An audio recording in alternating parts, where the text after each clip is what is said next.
Amen. Isang maganda, masaya at pinagpalang umaga po sa buhay ng bawat isang naririto na sa kani-kanilang mga tahanan at lalong higit sa ating Diyos na buhay. Palakpakan nga po natin ang ating Diyos. Amen. Napakabilis po lumipas ng panahon at ngayon po ay nandito na po tayo sa kalahatian ng buwan ng December at konting-konti na lamang po tayo po ay lilipat na sa taong 2025. At habang tayo po ay nasa taong 2024, marami pa pong ipapakitang magagandang bagay ang Lord sapagkat hindi pa po siya tapos sa ating mga buhay. Sabihin nga po natin sa ating mga katabi, hindi pa tapos ang Lord.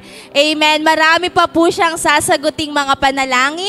Marami pa po siyang ipapakitang magagandang bagay sa ating mga buhay. Sabi nga po sa Psalms 23 verse 6, "Surely the goodness and mercy shall follow me all the days of my life, and I will dwell in the house of the Lord forever." Sabi nga po, mula January po, dinedeclare natin that the Lord will be good in our lives. At napatunayan po natin na hanggang ngayong buwan po ng December, na tunay po na mabuti ang ating Diyos na buhay. Mula noon hanggang ngayon, marami po siyang pinapakitang magagandang bagay. At dahil po doon, tunay po na mabuti po ang Diyos sa ating mga buhay mula noon hanggang ngayon sa lahat ng panahon at pagkakataon. Kaya po sa oras na to, ibigay po natin ang the best na papuri, the best na pasasalamat sa ating Diyos na buhay. Kaya po inaanyayahan ko po ang lahat na magsitayo at pangungunahan po tayo sa opening prayer ni Sis Jezabel at ng worship team.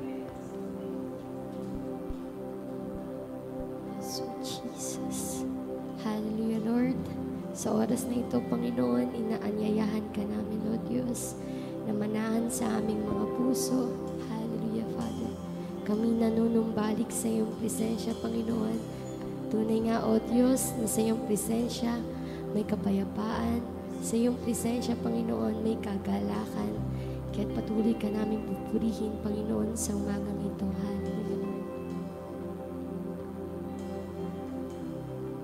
So, Jesus.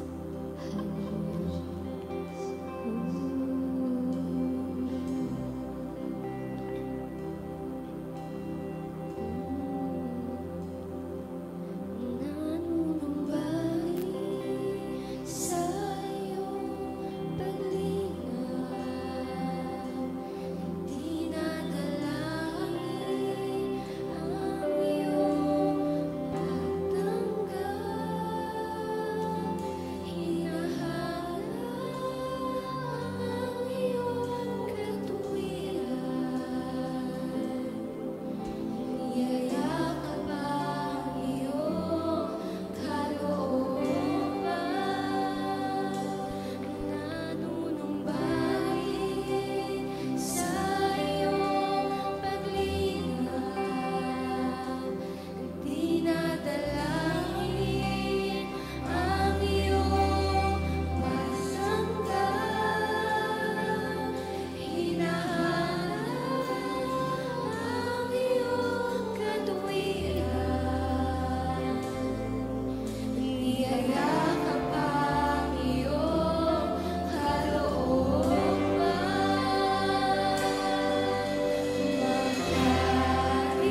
maghari ka.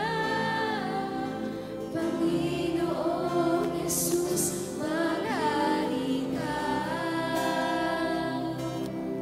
Sa buhay ko, sa puso ko, Panginoong Jesus, maghari ka. Panginoong Jesus, maghari ka. Panginoong Jesus, maghari ka.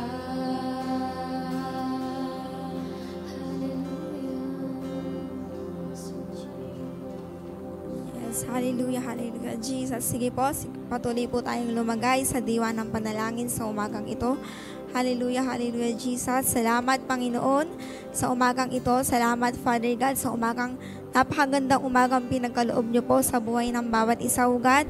Salamat, Panginoon, sa panibagong buhay at kalakasan na ipinagkaloob niyo po sa amin, O God. Salamat, Father, sa patuloy na pag-iingat, pagsama, sa pagmamahal, sa biyaya at pagpapala, Panginoon, na araw-araw po namin nararanasan, O God. Lord, tunay nga, Panginoon, na wala po kayong katulad, wala pong higit sa inyo, Panginoon. Tunay nga, Panginoon, na hindi ka po nagbabago mula noon hanggang ngayon, O God. Tunay nga, Father, na nananatili ka pong dakila, sapat at tapat palagi sa aming mga buhay. Salamat, salamat, O Jesus.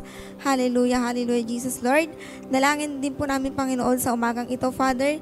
Kami po ay humihingi ng kapatawaran sa lahat po ng aming mga naisip, nasabi, nagawa na hindi po naging kalugod-lugod sa inyong harapan, O God. Patuloy, Father, nalinisin niyo po nawa kami ng inyong dugong banal upang maging karapat-dapat po kami sa inyong harapan sa umagang ito, O God. Patuloy, Father, na linisin niyo po kami mula ulo hanggang talampakan, O God. Ano man po, Panginoon, karumihan, O God, na nakikita niyo po sa amin, O God. Ito po'y amin dinadalangin, O Lord. Hallelujah, hallelujah, Jesus. Salamat, salamat, salamat, Panginoon. At dalangin ko din po, Panginoon, sa umagang ito. Patuloy, Father, na samahan niyo po kami sa gawain ito, O God. Patuloy, Father, na kayo lamang ang makita, kayo lamang ang maranasan ng buhay ng bawat isa, Father. Maging sentro po kayo ng aming gawain sa umagang ito. Patuloy, Father, na bisitahin niyo po kami, O God. Patuloy, Father, na kayo ang manguna, kayo ang mangusap sa umagang ito, Father. Maging Panginoon sa lahat po ng gawain sa umagang ito, sa buong mundo, O God, sa ang lugar man po, Panginoon, O Lord. Dalangin po namin, Panginoon, na bisitahin niyo po ang bawat sambahan mo, Panginoon. At patuloy, Father, na kayo ang manguna, kayo ang mangusap sa bawat sambahan, O God, sa araw na ito, O God. Hallelujah, hallelujah, Jesus. In the name of Jesus, hallelujah, hallelujah, Father. At dalangin ko din po, Panginoon, sa umagang ito, lahat po ng gagamitin niyo, O God. Mula MC, O God, hanggang sa closing prayer sa mga tutugtog, Panginoon. At lalong higit sa maghahatid na inyong banal na salita, O God. Lord, gamitin niyo lamang po ang bawat isa sa amin, Panginoon, ng naaayon sa iyong kalooban, O God. At lalong higit, Panginoon, sa maghahatid na inyong salita, O God. Patuloy, Father, na langisan mo, Panginoon, ang kanyang labi, O God, upang ang kalooban mo lamang po ang aming marinig sa umagang ito at magsilbi po itong pang-araw-araw po namin kalakasan at may apply po namin ito sa amin pong pang-araw-araw na buhay, Father. Lord, patuloy, Panginoon, na kayo lamang po ang maitaas sa aming mga buhay, kayo lamang po ang maparangalan, kayo lamang po ang makita palagi sa aming mga buhay, O God. Lord, salamat, salamat, Panginoon. Tunay nga po, Panginoon, na inaangkin na po namin ang katagumpayan sa umagang ito, Father God. Lord, maraming salamat po. Ito po ang aming dalangin sa pangalan ni Jesus. Amen. Amen, amen po, amen. Tunay nga po na sa umaga na ito, handa na po ba ang mga anak ng Diyos na magpurit, magpasalamat sa ating Panginoong Diyos? Sumigaw nga po tayo ng isang malakas na Hallelujah! Hallelujah! Purihin ka, Panginoon, sapagkat ang pag-ibig mo ay araw-araw sa aming mga buhay.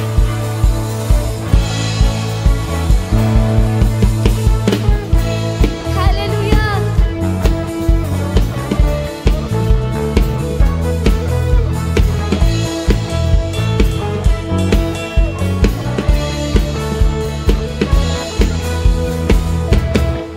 Lagi kang pasasalamatan sa lahat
Lagi kang pasasalamatan sa lahat ng iyong kabutihan. Pupuri kita, sasayaw kita, sa presensya mo ako'y magsasaya.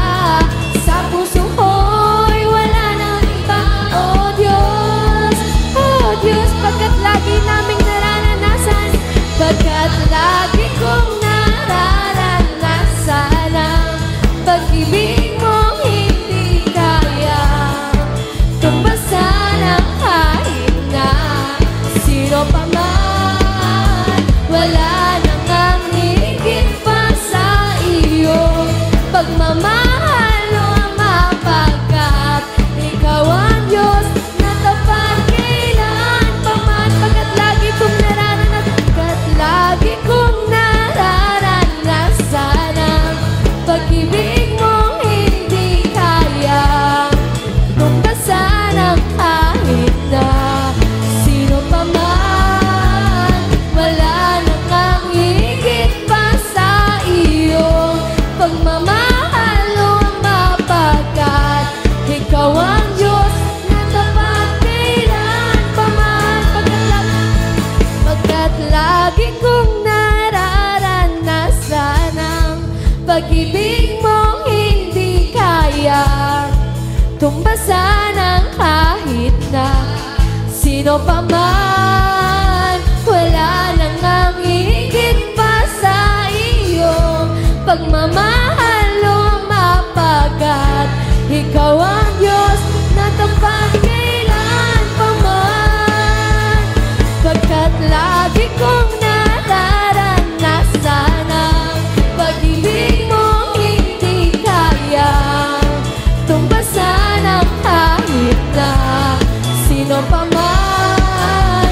Wala nang ang higit pa sa iyo, pagmamahal o mapagkat ikaw ang Diyos na tapat kailan pa man. Ikaw ang Diyos, ikaw ang Diyos na tapat kailan pa man. Ikaw ang Diyos, ikaw ang Diyos na tapat kailan pa man. Hallelujah, Lord. Tunay nga na ika'y tapat.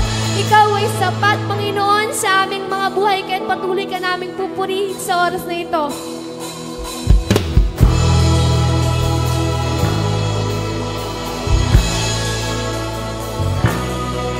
Ikaw ang aming pastol, hindi makukulang, sapat na at higit pa. Ikaw ang aming pastol, hindi makukulang, sapat na at higit pa. Di mangangamba sa kawalan, pagpapala mo'y laging laan. Di matatakot sa panganib, pagkat naririyan ka palagi. Di matitinag sa pagsubok, ang pagsama mo'y tiyak at lubos. Di mapipigil sa pag-awit, pagkat ikaw ay mabuti. Pagkat ikaw ay mabuti. Ikaw ang aming pastol, hindi magkukulang, sapat na at higit pa. Biyaya mo sagana at tumapang, sapat na at higit pa. Sapat na sa lahat kong pangangailangan, higit pa sa lahat kong inaasahan. Wala nang ang mahirap pa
at higit pa. Sapat na sa lahat kong pangangailangan, higit pa sa lahat kong inaasahan. Wala nang ang mahilig pa, pagkat ika'y sapat na, ika'y sapat na. Wala nang ang mahilig pa, pagkat ika'y sapat na, ika'y sapat na. Wala nang ang mahilig pa, pagkat ika'y sapat na, ika'y sapat na. At higit pa. Hallelujah, Lord, tunay nga Panginoon na ikaw ay sapat sa aming mga buhay at ikaw ay naging tapat, Panginoon. Kaya't sa oras na ito, Panginoon, patuloy ka namin pupurihin, O Diyos, at iaalay namin ang aming buong buhay sa iyo, God. Hallelujah.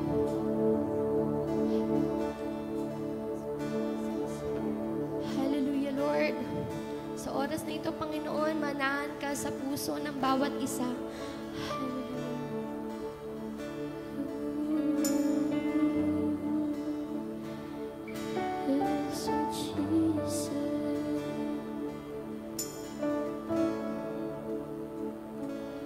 O Jesus, ikaw lamang ang buhay ko.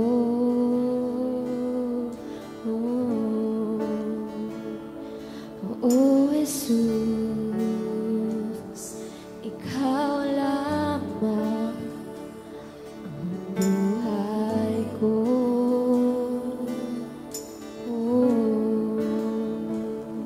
Ikaw ay sapat, wala nang iba. Kaligayahan ko, kaganapan ko, Jesus. Ikaw lamang, sa'yo lamang, sa'yo lamang. Sumasamba, magpupuri, maglilingkod sa'yo.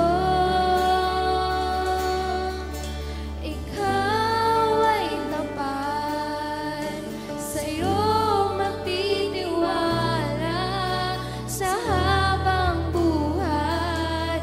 O Jesus, ikaw lamang.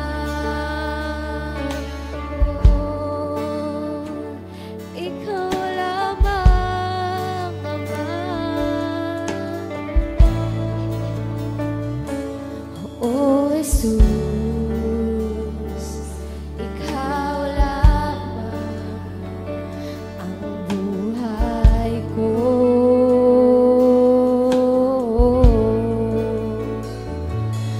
O Jesus, ikaw lamang ang buhay ko. Ikaw ay sapat, ikaw ay sapat, wala nang iba. Kaligayahan ko, kaganapan ko, Jesus. Ikaw ay sapat, wala nang iba, wala nang iba. Kaligayahan ko, kaganapan ko, Jesus. Ikaw lamang, sa'yo lamang, sa'yo lamang. Sumasamba,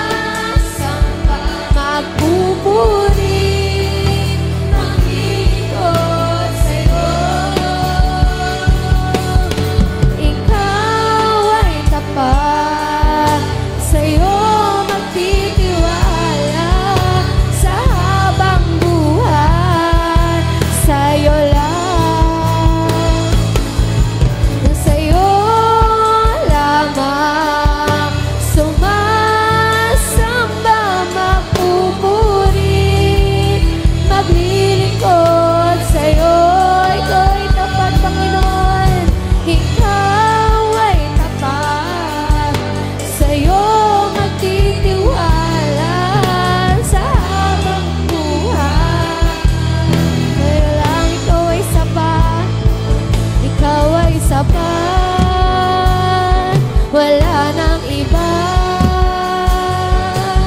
Kaligayahan ko, kaganapan ko, Jesus, ikaw ay sapat, wala nang iba sa'yo.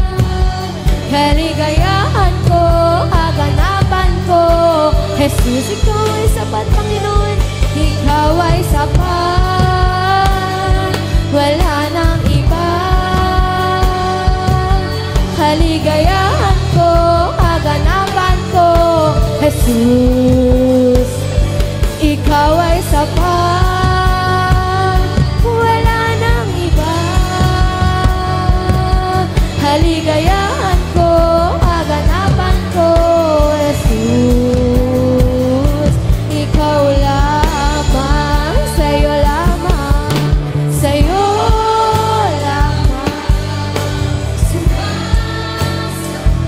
Magpupuri, sa'yo'y tapat, Panginoon, ikaw ay tapat, sa'yo magtitiwala sa habang buhay, sa'yo lang, Panginoon, sa'yo lamang sumasamba,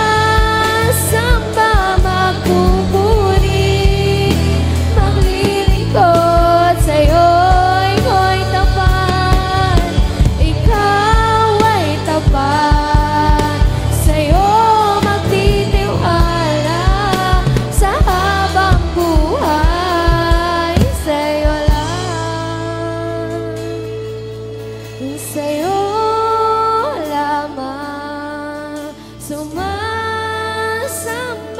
magpupuri, maglilingkod, sa'yo'y ako'y tapat, ikaw ay tapat, sa'yo magtitiwala sa habang buhay, O Jesus, ikaw lamang,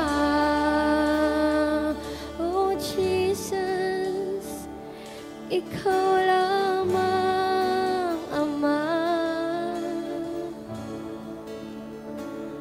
Wala kang katulad, walang kapantay sa aming buhay.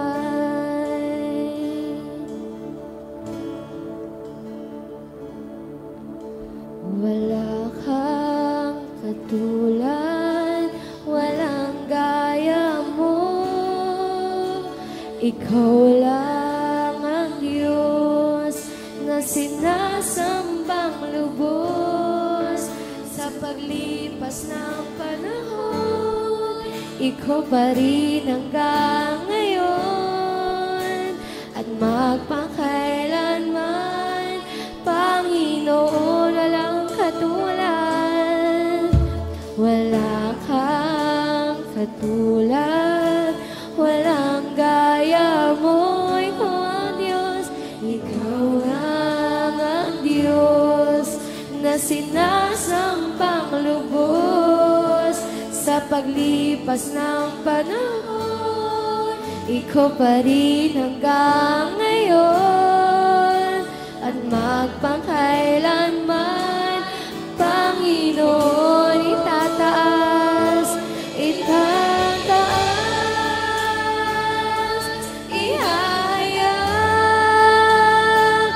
pangalan mo'y itatanyag, ang pagsamba ialay, Panginoon.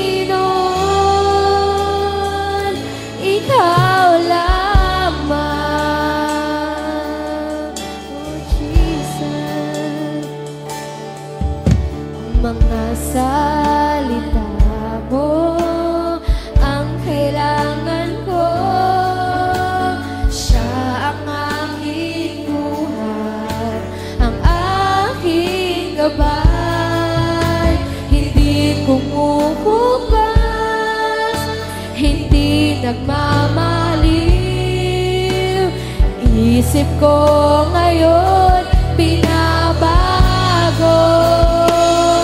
Itataas, ihayag pangalan mo, itatanyag ang pagsambay. Iyalan, Panginoon, ikaw lamang itataas, itataas, ihayag ang pangalan mo, pangalan mo'y itatanyag ang pagsambay. Iyalan, Panginoon, ikaw lamang itataas, ihayag ang pangalan mo, itatanyag ang pagsambay. Iyalan, Panginoon, ikaw lamang itataas, itataas, ihayag pangalan mo'y itatanyag ang pagsambay. Iyalan, Panginoon, ikaw lamang itataas, itataas, ihayag pangalan mo'y itatanyag ang pagsambay.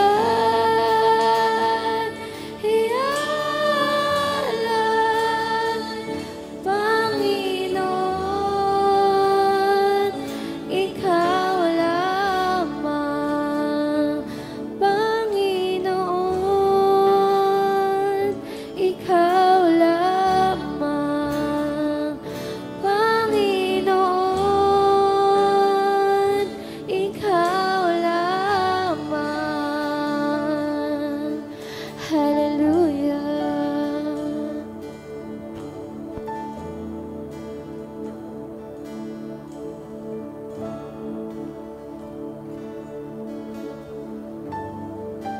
Amen. Praise God. Hallelujah. Tuloy tayong lumugar sa diwa ng panalangin. Amang Diyos, ramdam na ramdam po namin kapangyarihan ng iyong Santong Espiritu sa aming kalagitnaan. Sa pag-aawitan pa lang, Panginoon, naramdaman po namin ang pagkilos mong. Sabi nga po, Panginoon, sa inawit po namin, itataas ka nga po namin at itatanyag sa aming pong buhay.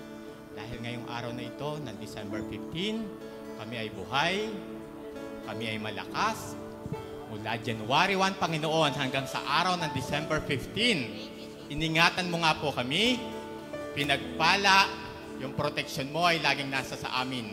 Maraming salamat, Panginoon, sa oras na ito, na ang bawat mga magulang, ang bawat mga kabataan, mga kababaihan at kalalakihan na naririto ay sama-sama magpupuri, makikinig na iyong banal na salita, sasamba at mananalangin.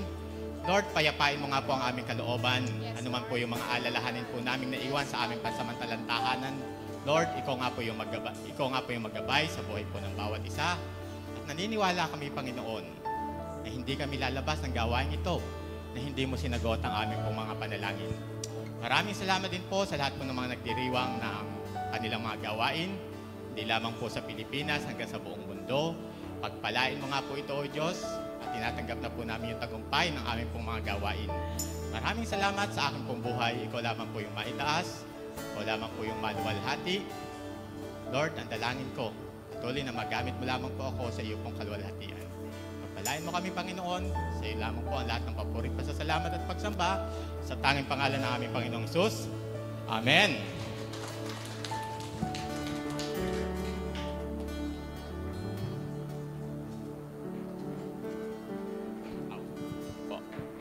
Amen! Amen! Isa pong magandang umaga sa buhay po ng bawat isa. Amen. Ready na po ba kayo? Kung ready kayo, mas ready na ako. Amen. Unay, nagpapasalamat po ako kay Pastor Louie sa binigay niya sa akin na pagkakataon na makapaghayag ng kanyang buhay at banal na salita. Ay, by the way po, binabati ko po yung mga nanonood po sa kanila po mga live stream. Sumainyo nawa po ang pagpapala po ng Diyos. Nagpapasalamat din po ako higit sa Panginoon sa pribilehiyo na ibinigay niya sa akin na makapaghayag ng kanyang mga salita. Amen. Alam po ninyo, yung last Thursday, hindi po ako nagkakamali, chinat ko si Ma'am Camille. By the way, shout out po kay Ma'am Camille. Wala po yata siya dito. Ang sabi ko sa kanya, Ma'am, sa tingin mo, kaya ko na bang magsalita? Sabi niya, sa ganang sarili natin, Tito Joey, hindi natin magagawa yun. Pero by the power of the Holy Spirit, sumunod ka lang sa guide ng Holy Spirit, magagawa mo. Which is naniniwala ako dahil ang sabi sa Zechariah chapter 4 verse 6, it's not by might, not by power, but by the Spirit, says the Lord. Hindi sa kapangyarihan ng tao, hindi sa kalakasan, hindi sa karunungan ng tao, kundi sa Espiritu na ipinagkakaloob sa atin ng Diyos.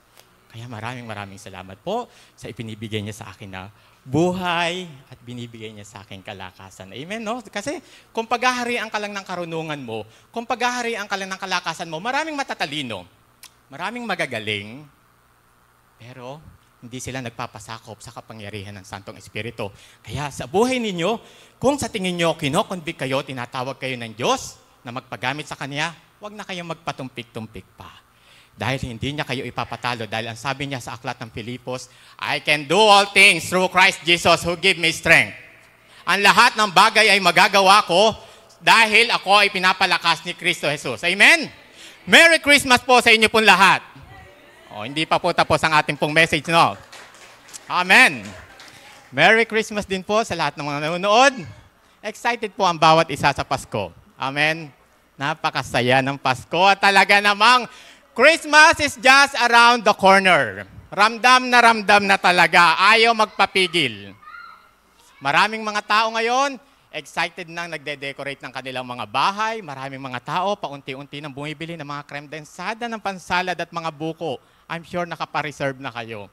Maraming mga tao nagpapapalit na ng mga malulutong na pera para pang aginaldo. Ang katotohanan niyan, last Wednesday, tinanong ako ni Brother Untel, sabi niya, magkano na ipapalit mo, pambigay? Ang sabi ko sa kanya, maliit pa lang. Hindi ko sinabi sa kanya ang totoo. Pero ang hindi niya alam, ibinenta ko na yung 1 hektaryang lupa para lang ipamigay. Joke lamang po yon. Baka pagalitan ako ni Inang.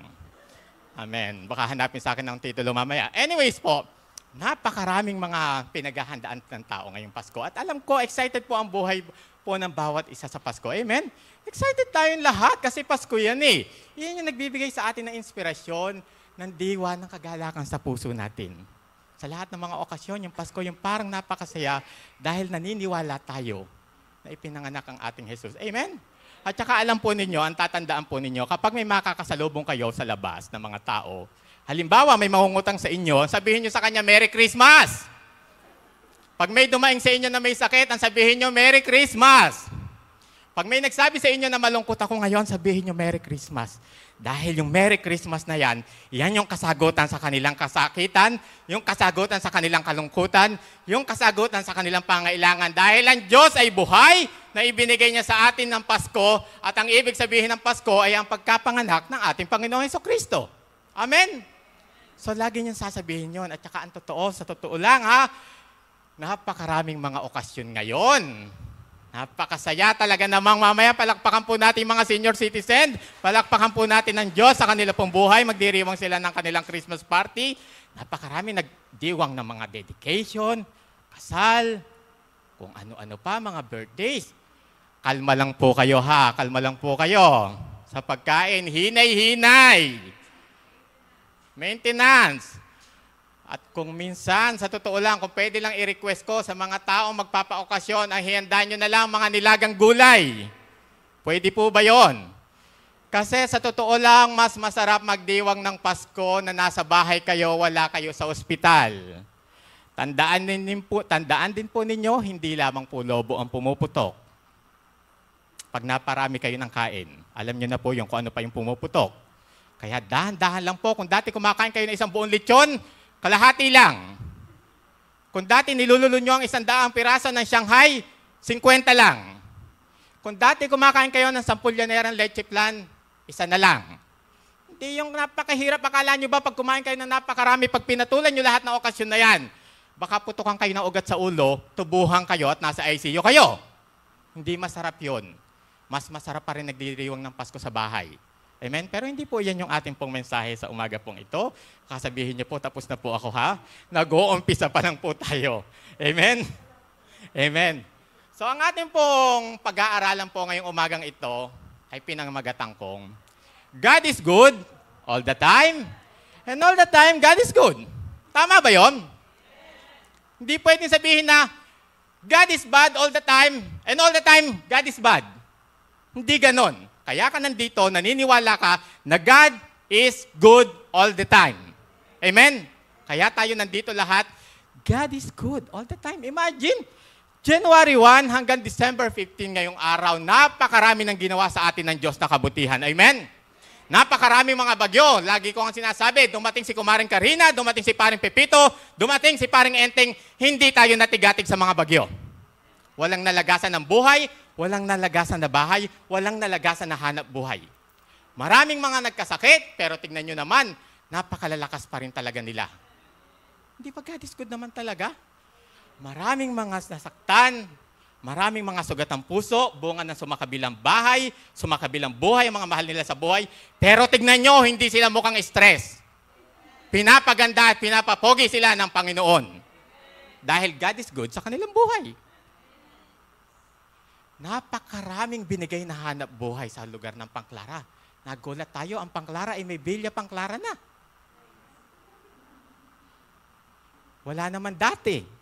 Maraming nakapagtayo ng hanap buhay, maraming nakapagpagawa ng bahay, maraming nakabili ng mga sasakyan dahil God is good all the time and all the time God is good.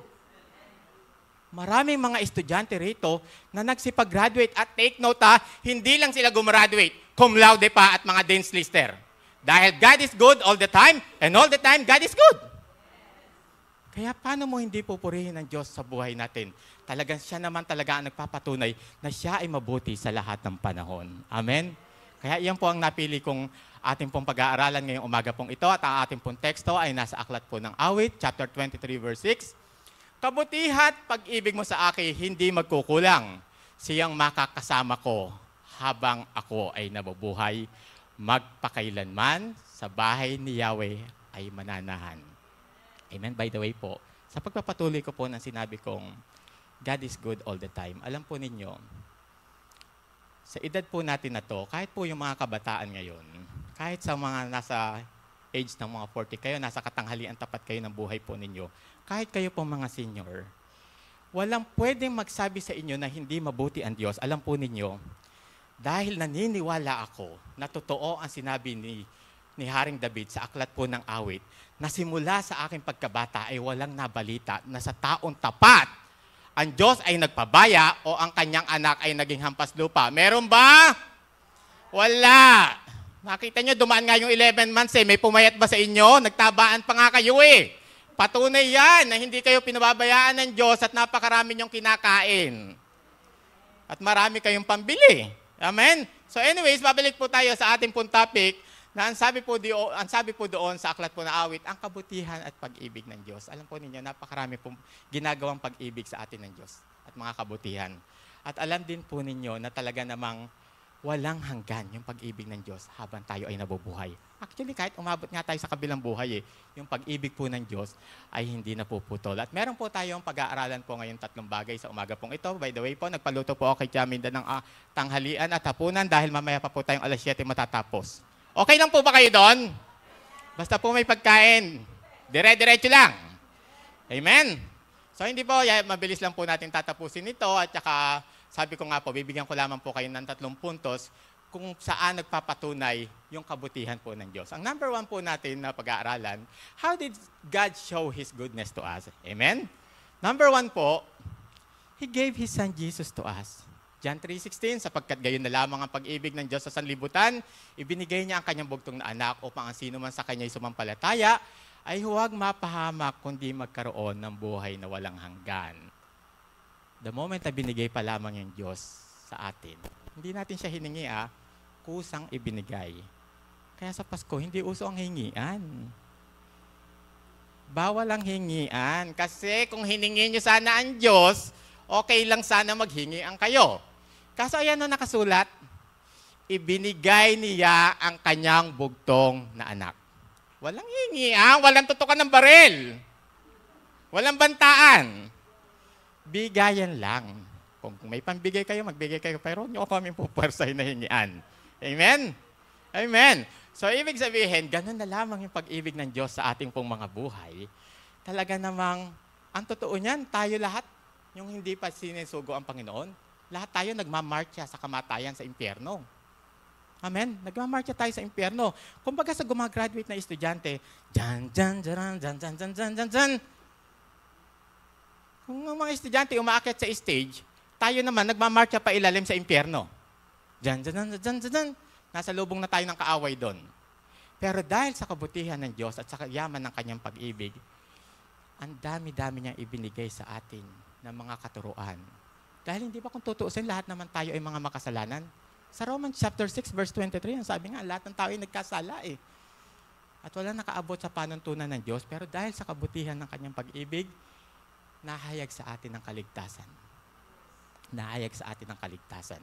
Amen? Pero hindi po diyan tayo magpo-focus. Alam po ninyo, alam ko naman basic lang po sa atin to, kaya hindi po natin masyado itong pagpo-focusan. So, bibigyan ko na lang po kayo ng 3 puntos. Paki-flash po Ate Jezabel. Yung 3 puntos o mga benefits of accepting Jesus. Ayan, benefits. Ano ba yung mga pakinabang natin, yung tinanggap at nakipag-isa tayo sa Panginoong Jesus? We became new. 2 Corinthians chapter 5, verse 17. Kaya't kung nakipag-isa ka na kay Kristo, ang isang tao, isa na siyang bagong nilalang. Wala na ang dati niyang pagkatao, sa halip ito'y napalitan na ng bago. Bago na po ba tayo? Yan na naman kayo, bago na naman kayo, tapos luma-luma rin naman. Amen? Ang sino mang nakipag-isa kay Kristo ay isa ng bagong nilalang. Siguro naman wala naman mga pusher dito. Wala naman siguro mga killer. At siguradong wala naman din siguro mga rapist, walang mga mamamatay tao dito. No, wala naman. Basically, ang mga nagagawa lang naman nating kasalanan, pagsisinungaling, siguro pagmumura, at saka yung mga pagsusugal, mga basic lang naman na yan. Kung ikaw ay dating nagsusugal, halimbawa, nagtotong-its, ngayon tinanggap mo na ang Panginoong Jesus, aba dapat hindi ka na nagsusugal. Kasi kung nagsusugal ka, ang masama, tinanggap mo ang Panginoong Jesus, abay, natuto ka pa nagsabong at kung ano-ano pa. Nadagdagan pa. Hindi ganun ang nakikipag-isa sa Diyos. Kung dati ikaw ay palamura, ngayon nakipag-isa ka sa Diyos, ang lumalabas na sa bibig mo ay praise the Lord. Kung dati ikaw ay sinungaling, ngayon ay ikaw ay isa ng tapat. Pero sige, sabihin natin wala kayo dyan sa mga binanggit natin na yan. Kung noon, hindi ka palabasan ng Biblia, ngayon palabasa ka na. Kung noon, hindi ka mahilig manalangin, ngayon mapanalanginin ka na. Kung noon, pinagpapalit mo yung gawain ng Diyos sa mga walang kwentang bagay, ngayon, hindi na. Dapat ganon. Kasi kung totoong nakipag-isa ka sa Diyos, dapat nagbabago ka Kasi kung hindi ka nagbago sa mga binanggit ko na yon, tanongin niyo yung sarili niyo. Baka hindi kayo sa Diyos nakipag-isa. Baka iba yung pinagkaisahan ninyo. Amen? Kung lumala ang pagiging sugarol mo, lumala ang pagmumura mo, lumala ang pagiging sinungaling mo, abay hindi ka sa Diyos nakipag-isa. Dahil dapat nagiging bagong nilalang ang isang nakikipag-isa sa Diyos. Aba, wag naman po kayong masyadong mga OA na Christian. Hindi porke nagpe-praise the Lord kayo, ginagamit po yan sa tama. Maraming mga Kristiyano, napaka-corny pa minsan-minsan. Minsan nasusunugan ng bahay, praise the Lord. Minsan, tinutukan ng kutsilyo dito, hinohold up, praise the Lord. Minsan, na-aksidente na bundol, praise the Lord. Wag naman po kayo masyadong mga OA at mga corny Christians. Nilulugar po yan. Amen? So basic lang po yung mga pinag-aaralan natin at sobrang light. Anyways, punta po tayo sa pangalawa. Ang una po ay we became new. Ngayon lamang po sa letter B, We became His child. Nagiging anak tayo ng Diyos. Ang sabi sa 1 John chapter 3, verse 1 to 3, pag-isipan ninyo kung gaano kadakila ang pag-ibig ng Ama sa atin, ha? Ayan, ha? Tinawag niya tayong mga anak. Hindi niya tayo tinawag na mga alipin. Ay, okay? Tinawag niya tayong mga anak niya at tunay nga tayong mga anak niya. Kaya hindi tayo nakikilala ng mga tao sa mundo dahil hindi nila kilala ang Diyos. Amen? Tinawag niya tayong mga anak. Abay, napakasarap maging anak ng Diyos. Kaso kung minsan, hindi niya napansin sa buhay natin, bakit kung kailan tumanggap tayo sa Diyos bilang ama natin siya at tinanggap niya tayo bilang anak, bakit minsan dumarating yung mga pagsubok sa buhay natin, no? Nakakapagtaka, bakit ganun? Ako rin minsan nagtataka, bakit kung kailan nakikipag-isa ako sa Diyos, kung kailan sumusunod ako sa kalooban niya, bakit ang dami-dami mga pagsubok na dumarating pa minsan-minsan? Kung minsan nga madalas pa. Minsan sisisihin mo, bakit kung kailan naman ako nakipagkaisa at tumanggap sa Kanya, akala ko bang anak niya ako? Alam po ninyo, doon po lalabas yung mga pinag-aralan po natin dati na turo po ni Pastor. Sa gitna ng brokenness ng buhay mo, doon kakatagpuin ng Diyos. Hindi ba? Ang mga anak naman talaga, pag tinuring kang anak, itinutuwid ka ng iyong ama. Kasi kapag hindi ka itinuwid ng magulang mo, lalaki ka sa layaw. Sa aklat po ng Hebreo, sabi po diyan, sa Hebreo chapter 12, verse 6 to 7, sapagkat dinidisiplina ng Panginoon ang mga minamahal niya at pinapalo ang tinuturing niyang anak.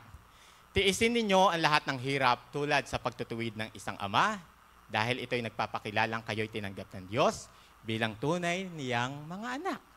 Sinong anak ang hindi dinidisiplina ng kanyang ama? Wala, di ba? Kasi sabi ko nga sa inyo, pag hindi nyo dinisiplina ang inyong mga anak, lalaki lang yan sa layaw. At naniniwala ako dito, walang mga Kristiyano ang laki sa layaw dito. Walang mga laki sa layaw Jeprox dito. Amen? Dahil naniniwala tayong tinuturing tayong anak ng Diyos. Once in our life, we became a prodigal son and prodigal daughter. Tama ano? Yung kahit itinuring ka ng anak ng Diyos, pilit kang lumalayo sa kanyang presensya, pilit kang lumalayo sa kanyang kalooban, pero pilit kang hinahanap ng Diyos. Hinahanap ka ng Diyos dahil anak ka niya. Dadalhin at ibabalik ka niya sa kanyang kalooban. Hindi ba yung prodigal son, yung abilibughang anak, bagamat napakaganda ng pakikitungo ng kanyang ama, ang ginawa niya, kinuha niya lahat ng mana, winaldas niya sa sugal, sa kung saan-saang mga bisyo. Aba, yung natikman niyang nawala na lahat yun, at ultimo nakikipag-agawan na siya sa pagkain sa mga babuyan, naisipan niyang bumalik sa kanyang ama. Pinagtaguan ba siya? Isinumpa ba siya? Pinagtabuyan ba siya ng kanyang ama? Hindi. Tinanggap pa rin siya, lalo na yung amang nating nasa langit, na grabe at sobra yung pagmamahal sa atin. Na kahit na pilit tayong lumalayo sa kanyang kalooban, never niya tayong tinatalikuran. Amen? May inaantok po ba? Pag may inaantok po, kumuha po kayo ng kumot sa taas. Tsaka ng unan. Amen? So ang pangatlo naman po sa letter C, ang benefits naman po, He gave us an authority. Authority. Matthew chapter 16, verse 18 to 19. At sinasabi ko rin sa iyo na ikaw ay Pedro, sa ibabaw ng batong ito ay itatayo ko ang aking iglesia at hindi makakapanaig sa kanya ang tarangkahan ng Hades. At ibibigay ko sa iyo ang mga susi ng paghahari ng langit. Ano man ang iyong talian sa lupa ay tatalian sa langit. Ano man ang iyong kalagan sa lupa ay kakalagan sa langit. Amen? Binibigyan niya tayo ng authority. Once na you became a Christian, once you become a child of God, binibigyan ka niya ng authority o kapangyarihan na gamitin ito. Alam po ninyo, yung mga pulis, may authority yan na manghuli. Yung mga doktor, may mga authority yan para magbigay ng mga medisinang gamot. Yung mga karpintero, may authority yan na gumawa ng bahay. Napakahirap naman, sumasakit ang ipin nyo, nagpunta kayo sa karpintero, ano yung pambubunot sa inyo, martilyo? Hindi pwede yon. Ang pupuntahan nyo, dentista, dahil sila yung may authority na bumunot ng ipin nyo. Amen? Kung magpapagawa kayo ng bahay, baka naman nagpunta kayo sa doktor, ano yung pantatayo niya? Mga injeksyon at mga antibiotic? Hindi. Pupunta ka pa rin sa karpintero dahil sila yung may authority na gumawa ng bahay mo. Sa ating mga buhay Kristiyano, binibigyan din niya tayo ng authority. Ano yung authority na yun? Authority na gamitin natin sa pagpapalayas ng masasamang espiritu, sa pagpapagaling ng mga may sakit, at sa pagpapalaya sa kung anong mang umaalipin sa ating mga buhay. Hindi ba? Ang dami-dami nating kalaban sa mundong ito. Ang dami-dami. Ang sabi nga sa aklat ng Efeso, ang sabi doon ni Apostol Pablo, sapagkat hindi tayo nakikipaglaban sa mga tao, kundi sa mga pinuno, sa mga may kapangyarihan at sa mga tagapamahala ng kadilimang umiiral sa sanlibutan ito, ang mga hukbong espiritual ng kasamaan sa himpapawid. Amen? Naniniwala tayo na meron talagang mga masasamang elemento at maraming mga nangyayari, aksidente, karamdaman na hindi natural. Marami diyan ay bunga lang ng mga kaaway. Kaya nga ibinigay yung authority sa atin na yan eh. Kasi sa totoo lang, alam ni Apostol Pablo na napakaraming mga gawa dito sa mundong ito na gawa ng mga kaaway. At hindi natin binabaliwala ang mga doktor. Siyempre, mga instrumento yan ng Diyos sa pagpapagaling. Pero ang totoo po, subukan po ninyong i-exercise po yung sinabi po nito ng Panginoong Jesus kay Apostol Pedro. Gamitin yung authority na yun. Dahil maraming hindi kayang pagalingin ng doktor na mapapagaling ng ating Panginoong Jesus kung i-exercise natin yung mga ganitong authority. Amen? Bigyan ko kayo ng halimbawa. Dahil lang po Bigyan ko po kayo ng halimbawa. Hindi po ba yung mga bata tayo? I'm sure, relate ang lahat dito. Relate. Nung dati nga, pag dumadaan ko sa mga punso, natawa ka agad kayo, alam nyo na kaagad eh. Yung dumadaan ko sa mga nuno sa punso, nung sinasabi nyo, Apo, makikiraan po, hindi po namin kayo nakikita. And I'm hope, wala na pong gumagamit ng mga ganitong mga salita, no? Dahil ako po, ginamit ko rin po ito. Pero habang umuunlad yung kaalaman natin sa Panginoon, binabaliwala na natin yung mga ganitong mga salita. Teka muna, bakit mo sasabihin, Apo, makikiraan po, hindi po namin kayo nakikita? Hindi mo nga nakikita eh! Bakit ka makikiraan? Ano naman ang mali mo sa daanan mo siya? Nasa kabilang kanto pala yun. Hindi ba? Bakit ka makikiraan? At saka take note, bakit nyo siya tatawagin Apo? Lolo nyo ba siya? Lola nyo ba siya? Hindi. Apo niya ba kayo? Hindi rin naman. Apo kayo anak kayo ng Diyos, bakit kailangan kayo makiraan? So sa ating buhay, ang dapat niyong sabihin, in the name of Jesus, lumayas gagawa ng kaaway. Ganun dapat. Kaya nga, hindi ba, sa pagkagising pa lang natin sa umaga, nagpe-pray na tayo, sinasabi natin, pakabalutin niya tayo ng kanyang dugo, at sa pangalan ni Jesus, lahat ng maaaring gumambala sa aking sasakyan, sa aking tahanan, sa aking pamilya, in the name of Jesus, lumayas ka. At walang nangyayari sa inyo dahil iyon yung bisa ng authority na ibinigay sa atin ng Diyos bilang kanyang mga anak. Amen? Hindi nyo makikiraan kayo, hindi nyo naman nakikiraan kayo. Pag nakita nyo na lang. Pero pag hindi nyo nakita, huwag kayo nakikiraan. Nandun pala sa kabilang tarangkahan doon kayo dumaan. Amen? Palakpak muna nga po sa Diyos. Amen. Praise God. So ano lang po tayo, no? Basic lamang po tayo. So sa number 2 po, ang pag-aaralan po natin naman, ang sabi po dyan, yung how did God show His goodness to us? By teaching us how to rest. Hi. Mateo chapter 11 verse 28 to 30. Lumapit kayo sa akin, kayong lahat na nahihirapan, at lubhang nabibigatan sa inyong pasanin, at kayo'y bibigyan ko ng kapahingahan. Kakapagod yung buhay, no? Sino hindi napapagod? Maniwala kayo, nakakapagod ang buhay. Mga magulang, napapagod sila kung paano nila na mabibigyan ng magandang kinabukasan yung kanilang mga anak.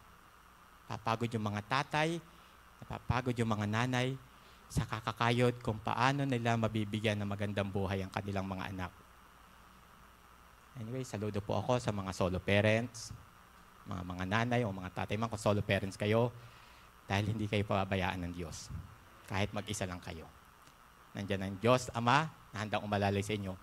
Nakakapagod yung, ang tagal-tagal mo nang may sakit, pero hindi ka pa rin gumagaling.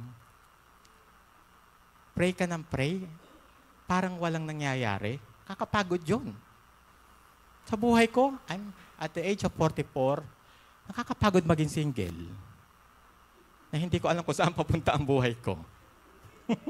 Buti na lang narinig ko yung sinabi ni Ate Daisy. Shout out po kay Pastora Daisy. Na para hindi ka magmukhang stress, huwag ka mag-asawa. Thank you, Ate Daisy. Kumalma ang utak ko sa sinabi mo na yon. Anyways, Nakakapagod din yung kalkal ka ng kalkal sa cabinet ng mga damit na wala nang kasya sa mga katawan mo. Ang dami-daming pinagkakapaguran ng tao. Pero wala akong narinig na kahit isang kwento na nagsabi sa akin na nakakapagod maging mayaman dahil hindi ko alam kung paano ko gagastusin ang pera. Amen. Wala ano. Baka sabihin ko, sana all. Sana all ganon. Anyways, maraming nakakapagod sa ating pong buhay. Pero sa totoo lang, kayo lang naman ang pumapagod sa mga sarili ninyo eh. Ayun o, sinabi nga diyan sa binasa natin text, lumapit kayo sa akin, kayong lahat na nabibigatan. Kayong lahat na napapagod. Ang problema sa inyo, pilit nyong kinakaya eh. Pilit nyong pinaghahari ang mga sarili ninyo sa buhay ninyo. Eh, may Diyos. Pilit nyong kinakaya, kaya ko to, kaya ko to, kaya ko to. Hindi mo kaya. Dahil ang sabi sa aklat po ng Juan, chapter 15, verse 5, kung kayo'y hiwalay sa akin, kayo'y walang magagawa. Kaya huwag kayong makipagpilitan, hindi nyo kaya. Amen? Ang problema, daing kayo ng daing na napapagod ako, pagod ako. Kaya kayo ng kaya. Eh, yan nga, sinabi na sa inyo. Lumapit kayo sa akin. Siya nagbibigay ng kapahingahan sa atin. Hindi naman kayo papagurin ng Lord. Sigurado ibibigay niya yung kapahingahan. Alam po ninyo, merong isang kwento po sa Biblia na napakaganda. Pakiplas po Ate Jezabel. Yung pong kwento po ni Marta at Maria. Ayan. Tignan niyo yung ginawa dito ni Marta at ni Maria.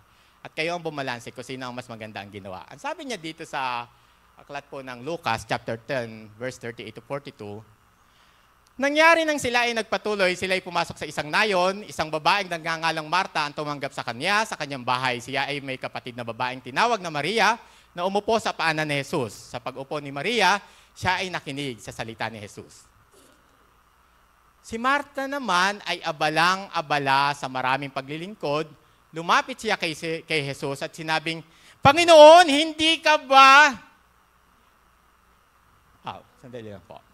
Panginoon, hindi ba mahalaga sa iyo na iwanan ako ng aking kapatid na naglilingkod na mag-isa? Sabihin mo nga sa kanyang tulungan ako. Sumagot naman ang Panginoong Jesus at ang sabi sa kanya, Marta, Marta! Napakarami mo yung pinagkakaabalahanan at nababagabag ka sa maraming mga bagay. Mayroong isang kinakailangan at pinili ni Maria ang mabuting bahagi na hindi makukuha sa kanya. Sa ating buhay, literal man, spiritual. Alam po ninyo, merong dalawang klase ng pagkatao. Merong isang Maria, merong isang Marta. Si Marta, dahil dumating ang Panginoong Jesus, sobrang busy niya. Talagang siguro luto siya ng luto. Baka gumagawa siya ng mga arroz Valencianang matatagal gawin. Baka gumagawa siya ng mga rellenong bangos, gumagawa siya ng embutido. Sobrang pagalba, sobrang busy niya talaga. Samantalang si Maria, nakaupo lang doon, nakaprente lang, nakikinig lang, para bang chillax-chillax lang. Aba, ang sabi ngayon ni Marta, Panginoon, baka pwede naman, utusan mo naman si Maria na tulungan ako. Ang sinagot ni Jesus, alam po ninyo, sabi sa kanya, bakit mo masyadong abalang-bala? Pagpirito mo lang ako ng tilapia, okay na. Paglagan mo lang ako ng gulay, okay na nga sana eh. Bakit kailangan mo pang gumawa ng kung ano-ano mga inventong pagkain para lang mapaglingkuran ako? Pero ang higit sa pinakamahalaga sa buhay po ng tao, piliin po natin yung makinig sa kanyang salita. Dahil dito po natin nasusumpungan yung tunay na kapahingahan at tunay na kagalakan sa ating pong puso. Kaya dapat, lagi tayong nagmamariya. Huwag po kayong nagmamarta. Huwag po kayong masyadong busy sa buhay po ninyo. Kahit walisin nyo ang buong bahay nyo maghapon, hindi yan nawawalan ng kalat at alikabok. Kahit magpagod kayo maghapon, hindi na uuubos ang mga bayarin. Kahit kumpunihin nyo at gawin nyong magagandang palay ang buong 400 hektarya sa sulibang malaki, hindi yan nauubos. Magpahinga po kayo, pakiusap lang, mag-rest, mag-relax. Huwag kayong masyadong abala sa buhay natin kasi lilipas at lilipas lang din naman yan. At tandaan po ninyo, ang Diyos ay laging kasama ninyo para magbigay sa inyo ng kapahingahan. Amen? Amen. Kasi yun lang naman yung pinaka-importante. Huwag tayong masyadong maraming hinahanap sa buhay natin na kung ano-ano na hindi naman talaga kailangan. At hindi ba, ang sabi sa aklat nga ng Mateo, huwag ninyong alalahanin yung araw ng bukas. Hayaan ninyo yung bukas yung mag-alala sa Kanya. Amen? Napakaganda, no?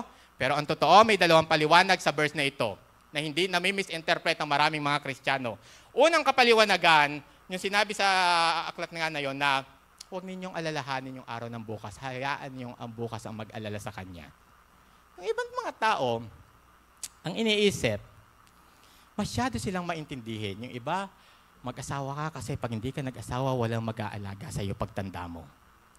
Amen? Nako, tinamaan si Inang sigurado. Hindi ko may buo eh. Paborito niyang linya yan. Anyways, pero hindi ba, hindi naman lahat ng anak nag-aalaga ng magulang? Lalo na sa panahon ngayon. 10 ang anak mo, nasa abroad lahat. Nasaan yung sinasabi na yun ng mga tao na walang mag-aalaga sa'yo? Pinapadalang ka nga ng pera, may nag-aalaga ba sa'yo? Maraming inaalala ko minsan ng tao, yung iba, nagsisave sila ng napakarami, nagtitipid sila, tipid, ng tipid, ng tipid, ng tipid. Yung isang tipid lang okay na. Huwag naman yung tipid, ng tipid, ng tipid, ng tipid. Yung 4 kasi na yun, pag pinagsunod-sunod mo yun, parang nagpapatunay, wala kang tiwala sa Diyos. Pero kapag tipid lang, may tiwala ka sa Diyos, at wise ang utak mo na kailangan mo sa buhay yun. Anyways, yung iba iniisip sa pagtanda nila, mag-iipon sila, pambili ng mga gamot, kung ano-ano, dietage, mga sakit sa tiyan, sakit sa ulo, sakit sa kung saan-saan parte ng katawan. Abay, Diyos ko, isipin nyo naman kung aabutin kayo ng pagtanda. Ipon kayo na ipon ng kung ano-ano sa pagtandaan nyo, ang problemahin nyo kung tatanda kayo. Pag nalang tumanda kayo, saka kayo mamblema ng mga gamot nyo dahil maniwala kayo ngayon, sa pagtanda ninyo, nandun ang Panginoong Jesus. Ano akala nyo ngayon 40 years old, iiwanan na kayo ng Panginoon? Hindi. Kahit umabot ka na 100 ngayon, nandun pa rin ang Panginoong Jesus sa buhay mo. Yun ang sigurado. Kaya huwag masyadong piniintindi kung ano-ano sa pagtanda mo, na kung saan-saan ka, kung ano-anong insurance sa pinaglalaanan mo, kung ano-anong mga pag-iipon ang ginagawa mo. Relax.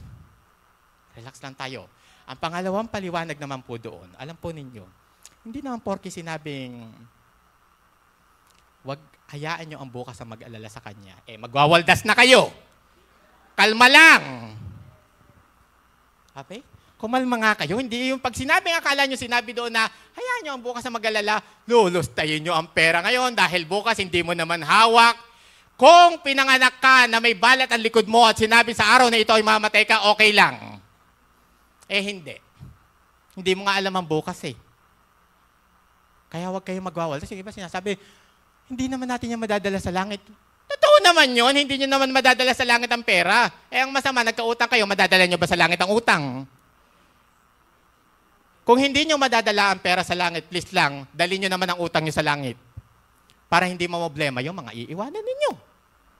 Problema sa inyo, waldas kayo ng waldas, tapos magugulat kayo, Lord, ang hirap-hirap ng buhay, hirap na hirap ako ngayon. Winaldas nyo naman. At masama po bang may maiwan kayo sa mga mahal ninyo sa buhay? Kung sakaling nag-ipon kayo at hindi nyo winaldas at hindi nyo nga nadala sa langit yan, masama bang may maiwan kayo sa mga anak nyo? Hindi, di ba? Mas masarap pa rin yung may naiiwan kayo kahit papano. Kaya nga ako yung nakaraang mga buwan, kakausap ko si Sister Ceres, ang sabi niya, alam mo ba, Diyos? Ako, kumuha na ako ng mga insurance. Kaya kahit mawala ako, ayan, akala siguro iiyak ako kung mawala siya, no? Sinasabing gano'n kaagad, yun agad ang binanat sa akin, kung mawala ako, hindi maghihirap yung mga maiiwanan ko. Merong kalahating bilyon si ganito, may galing itong kalahating, may mga koremo, may mga ganyan, tawan-tawa. Sabi ko, Amen. Wise decision. Amen. Tatanda tayo at mamamatay. Yung ibang mga matatanda, napaka-dramang bukid. Ikukuha mo na insurance ng mga memorial plans ang sasabihin, gusto mo na siguro akong mamatay. Kaya ikinukuha mo ko niyan. Mga dramang bukid. Ano ang gusto nyo? Ipaanod kayo sa baha at kainin kayo ng mga hito? Ayaw nyo rin naman. Saan kayo ilalagay pag namatay kayo? Sa plywood. Buti yung pinaghahandaan. Yung sinasabing, ano yun yung ang bukas? Totoong hindi natin hawak ang bukas, pero dapat naghahanda din kayo. Alam po ninyo, isang napakagandang ginawa ng aking nanay, sa dami-dami ng kanyang desisyon ni Inang, ni Sister Lourdes, ito ang pinakagusto kong desisyon niyang ginawa sa buhay niya. At kinonsulta niya sa amin ito na buong kagalakan. Buong kagalakan talaga. Kaya kami rin ay nagalak. Ang sabi niya, magpapatahi na eka ako ng pamburol ko. Wow! Wow!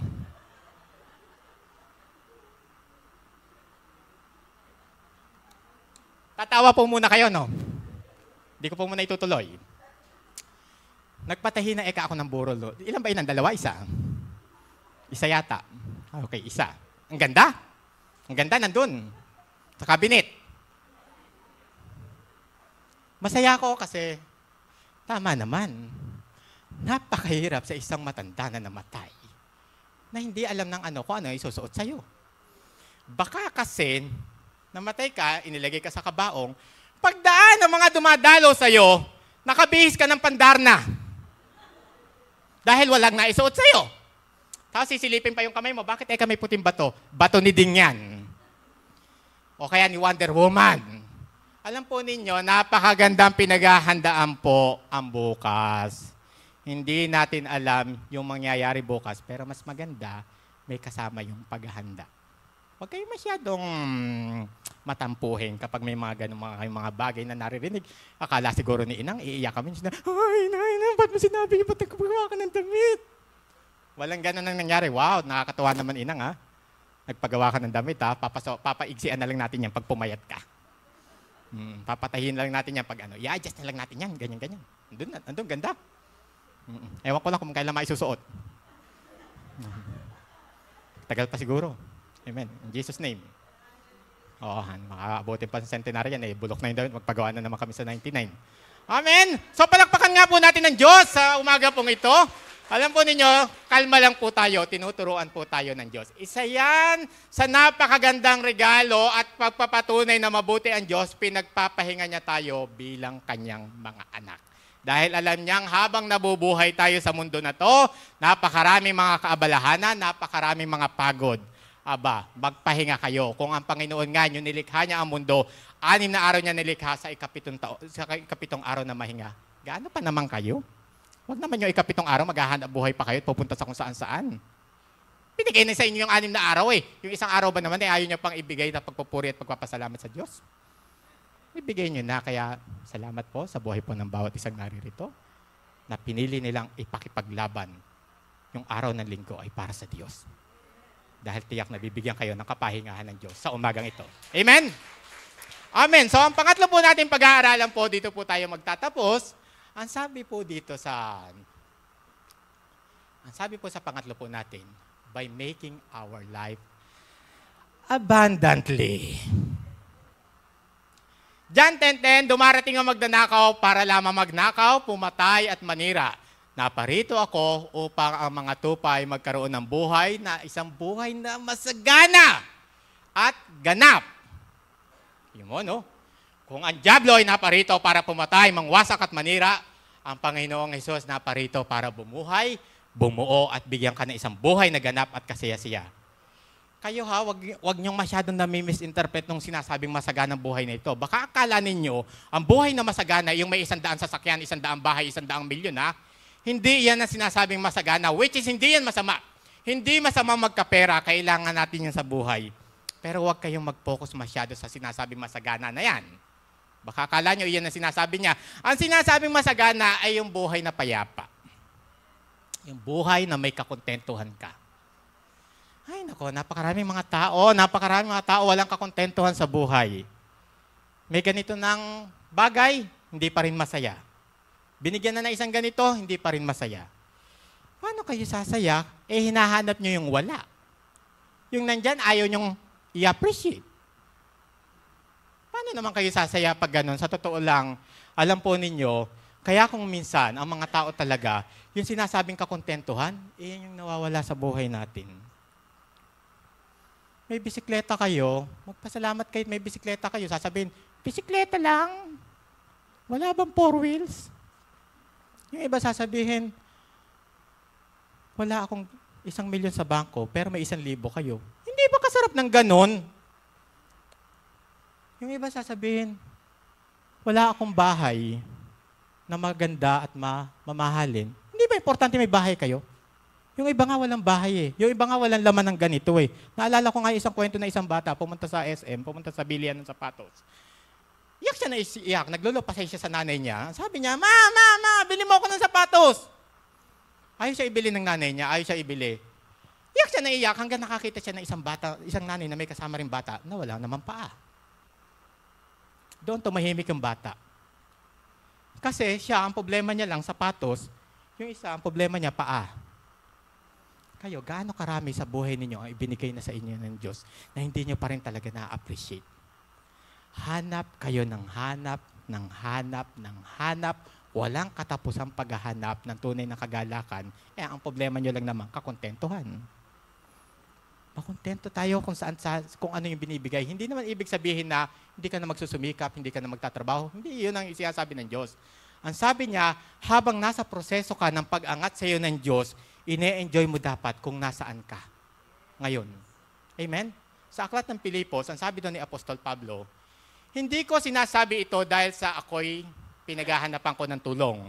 Natutunan kong masiyahan maging anuman ang aking kalagayan. Okay.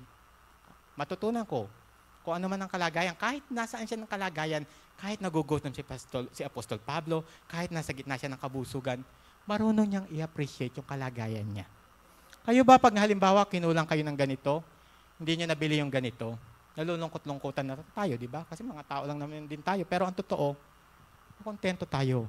Dahil habang sumusunod ka sa kalooban ng Diyos, ang tiyak doon, dadaling ka ng Diyos sa pinakamataas na antas ng buhay mo.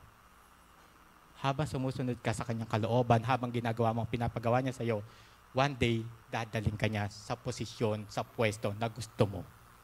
Yun ang tiyak. Ang totoo, marami lang mga tao, marami lang mga gumagawa ng kabalbalan kung minsan sa buhay nila, sa kanilang literal na pamumuhay. Hindi nyo napansin yung mga nagpapagawa ng bahay. O kahit kayo, nagpagawa kayo ng bahay, may kusina kayong napakaganda, magpapagawa pa kayo ng dirty kitchen. Binuhusan nyo na 100,000 ang inyong kusina, nagpagawa kayo ng isang dirty kitchen sa gilid. Doon kayo nagluluto, nanlilimahid ang kusina doon. Ano yung pinagawa nyong kusina, sasambahin nyo. Pagkagising nyo, sasabihin mo, good morning kusina. Ayaw kitang gamitin, napakaganda mo. Ganon ba dapat? Hindi. Kung ano yung ibinibigay sa inyo ng Diyos, please lang gamitin nyo. Tandaan ninyo, kapag ang isang gamit ay ginamit, sulit. Bibili kayo sa damakmak, yung mga pambira, yung mga kumot na deborda, paano na, ewan ko kung sinong Poncio Pilato ang bumorda. Nakatago hanggang ngayon, wala namang gumagamit. Ang sabi niya kasi, pambisita lang daw, kami? Hindi kami tao. Yung bisita lang yung tao. Ayaw ipagamit sa ba't ilalabas mo yan? Ito yung mga mahimulmol. Yun ang ibibigay sa amin. Kating-kati balat ko. Tapos pag dumating ang bisita, ilabas, dukutin sa cabinet, sa pinakamataas na cabinet, ang mga kumot. Doon nakalabas, tapos papalaban niya na naman, itatago niya na naman doon. Amen? Maraming mga tao, mga gumagawa ng kabalbalan na sa halip na i-enjoy nila yung buhay, sa halip na i-enjoy nila yung mga ginagawang kabutihan sa kanila ng Diyos, ayaw nilang gawin. Kabalbalan nga eh. Kapag may binibigay sa inyo ang Diyos, please lang, gamitin ninyo. Kapag naluma ang gamit na yan, siguradong papalitan niya ng Lord. Dahil ang sabi nga niya, di ba? And make your life have it to the full. Pag nabasag ang isang pinggan na napakaganda at ginamit nyo, dead ma lang. Gamitin nyo ng gamitin. Pag binigyan kayo ng sasakyan, laspagin nyo. Kasi, papalitan ng Diyos yan kapag nasira. Huwag kayong masyadong huwag kayong masyadong, ayoko siyang gamitin, puro ganon. Samantalang pinapagamit nga sa inyo ng Diyos eh. Ba't ba masyado kayong kung ano-ano yung mga naiisip nyo, mga hindi naman tama? Baguhin na po natin yan ha. Labas nyo lahat ang kumot nyo ngayon. Yung mga nakatago nyo mga pinggan, labas nyo. Ba't ba? Yung mga pinggan namin sa bahay, puro mga parang ukay-ukay, rumble. Walang magkakakulay. Nakatago lahat yung mga magaganda, kaya mamain na nga, bahala ka nila, lalabas ko lahat yun. Kahit ayaw mo pa. Anyways, napakaraming ginagawang kabutihan sa atin ng Diyos. Ay yung sinasabi niyong abundantly, alam po ninyo, kung i-appreciate niyo po yung sinasabing masagana na yun, sasaya kayo sa buhay ninyo. Kayong mga matatanda mamaya sa senior party niyo, please lang, kung mga byuda naman kayo at sinasayaw kayo ng mga ibang mga kalalakihan, mga lolo, makipagsayaw kayo! Hindi yung, ayoko. Nangangatulis ang uso sa ayoko. Kailan kayo sasayaw? Pag naka-wheelchair na kayo? Pag nasa ICU na kayo? Pag sinayaw kayo? Ni Tata Ede, sumayaw kayo! Huwag kayong tatanggi. Dahil hindi nyo alam kung kailan pa kayo maisasayaw ni Tata Teo. Kailan pa kayo sasayaw? Minsan lang sa isang taon ng Christmas party. Enjoy life! Enjoy life. Napakaraming ino-offer ng Diyos na ikakasiyan ng buhay ninyo. Mag-enjoy kayo na mag-enjoy hanggat kaya ninyo. Huwag kayong puro kadramahang bukid sa buhay ninyo. Ngayon, pag may sinayaw na iba, hindi ako sinayaw. Ganyan-ganyan pa mga drama nyo mamaya niyan. Mga seniors ha, sayaw po kayo mamaya. Si Inang kahapon may binigay sa kanyang damit na napakaganda. Sister Pai, nakita mo naman. Kumikintab.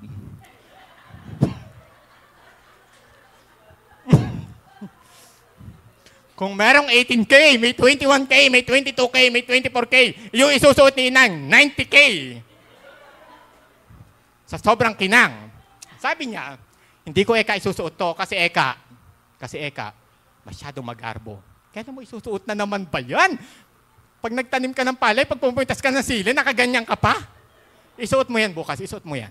Kaya yun po ang isusuot niya. Anyways, mag-enjoy po tayo sa ating buhay. Huwag niyong hinahanap yung wala. August 22, year 2022, kung di po ako nagkamali, ng araw na yun, nagpunta ako ng bayan, nakamotor ako. Dito po sa tapat ng church na to, hindi ko alam, bigla akong na-aksidente. Tumumba yung motor.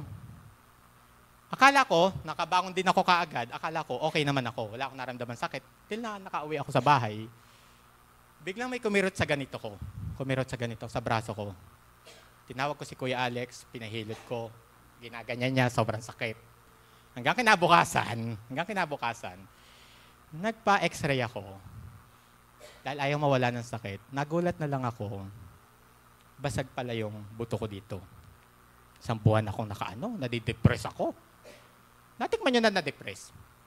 Walang aamin na na-depress dito, no? Walang aamin. Kasi nahihiya kayo. Pag tinanong ko sa inyo, sino may diabetes?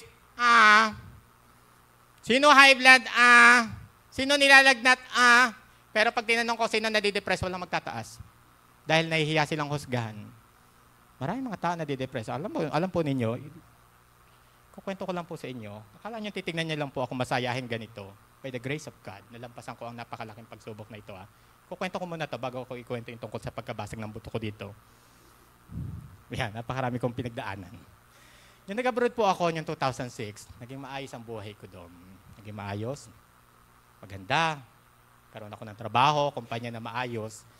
Alam po ninyo, yung 2013, hindi ko alam kung nadaya ako ng kaaway, nakaranas ako ng isang matinding kalungkutan na wala namang nangyaring kasamaan sa pamilya ko. Dumating sa akin ng isang napakatinding kalungkutan at yung kalungkutan na yon, hinayaan ko lang sa bawat araw at hindi ko napansin at hindi ko nabantayan ng puso at utak ko. Isa na pala siyang anxiety at depression. Alam po ninyo, dumating ako sa punto na parang gusto kong wakasan ng buhay ko. Ayan ha. Kanina tawanan tayo, ngayon seryoso tayo ha. Alam po ninyo, 8 taon ako nakipaglaban sa depression. Napakahirap ma-depress. Alam ko may mga kabataan dito nakakaranas din ng ganyan. Papasok ako ng trabaho, para akong naiiyak. Yung nasa kalagitnaan ako ng kami ng kalsada, parang gusto kong buksan ng bintana at tumalon ako sa bintana na yon. Nagpabook ako ng flight. Yung nasa kalagitnaan din ako ng biyahe ng eroplano dahil 10 oras ang biyahe. Alam po ninyo, natutulog po ako ng nasa 5 oras na bigla ako nagising. Para akong balisang-balisa. Tumayo ako, pumunta ako ng banyo ng eroplano. Hindi ko maintindihan, nararamdaman ko, ayoko mag-cause ng panic sa eroplano dahil sabi ko, sobrang taas naman ng na to, hindi naman to jeep, para sabihin kong para na po. At tapos, ang hirap sa kalooban kapag nadidepress ka kasi grabe, parang empty heart. Parang walang mapaglagyan ng galak yung puso mo. Pero alam po ninyo, sabi nga, I can do all things through Christ Jesus. nalampasan po ko po yung stage na yun ng 8 taon. Napakahirap po dahil ilang beses, ilang lason na yung binubuksan ko, ilang kutsilyo na yung hinaahasa ko, ilang lubid na yung nilalawlaw ko ng patago. Pero hindi ko yun natuloy dahil sa kabutihan po ng Diyos. Amen?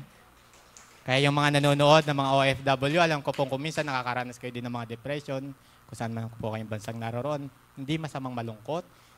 It's okay not to be okay. Huwag niyong itago kung ano yung kalungkutan ninyo dahil ang totoo, ang Diyos naman ang magbibigay sa inyo ng kagalakan. Ganun din nangyari sa akin. Anyways, tatalo na nga ako doon. Baka sabihin niyo, nag-iiyak pa ako dito eh. Tapos, nabasag yung ganito ko, 1 buwan po ako sinamento. Nalulungkot na ako noon, si Inang tigalabas sa akin ng mga damit ko. Pag binibihisan ako ni Sister Irma, napakasakit talaga, ginaganyan-ganyan ko. Nadidepress na naman ako uli nang bumabalik yung kalungkutan ko dahil bakit nangyari sa akin to? Alam po ninyo, yung umaga pong iyon, may dumating na bumibili ng itlog kay Inang. Sabi ko, wala si Inang dito, nasa kabilang bahay. So akala ko normal lang siya na lalaki nagdadrive ng motor. Yung tumagilid siya, nakita ko, wala siyang tuhod. Wala siyang tuhod. Ang pinaisip sa akin ng Lord, nag-iinarte ka, nabasag lang yung buto mo. Siya nga, nagdadrive, walang tuhod. Doon ako nakasumpong ng tunay na kagalakan sa puso ko. Kasi sabi ko, ito lang, pinagmamaarte ko. Samantalang siya nga, forever na siyang walang tuhod. Ako, 1 buwan lang ako isasamento, babalik na ako sa dati. Tingnan niyo nga kabuti ang Diyos. Siya yung gumagawa talaga ng paraan sa buhay po natin. Hindi niya tayo talaga iiwanan, hindi niya tayo pababayaan. Napakarami ng sinubok na tao dito sa kapaligiran natin na talaga namang ipinakita ng Diyos ang kabutihan niya. Bigyan ko po kayo ng 3 ha? Bigyan ko po kayo ng 3. Dahil hindi po ito napanood sa screen dati para din po ma-challenge yung mga nanonood sa ating pong live stream. Uulitin ko lang po Uulitin ko lang po. Nay, halika nga dito uli. Para makita ka lang ng nasa screen. Dahil dati po nakita lang po. Si Nanay Norma po ay patunay na God is good all the time. And all the time, God is good. Ito po ang aking pangalawang nanay. At hindi po niya ako ampon. Makakala po ninyo ampon niya ako. Si Nanay po, 2 beses siyang kinatay. Inoperahan. Sa loob ng 1 taon niya na. Pero tignan nyo naman, mukha ba siyang inoperahan? Ang masasabi, mabait doon Diyos. Amen. God is good all the time sa buhay ni Nanay. Buhay na buhay siya at malakas. Siya yung patunay. Nay, salamat po. Upo na po kayo. Hindi po. Hindi po ba, no? God is good all the time. Isa pa. Sige, para mas mahamon kayo. Kuya Boy, maaari ba kita imbitahan dito saglit? Si Kuya Boy, kandidato to eh. Pero, hindi siya kandidato bilang kapitan.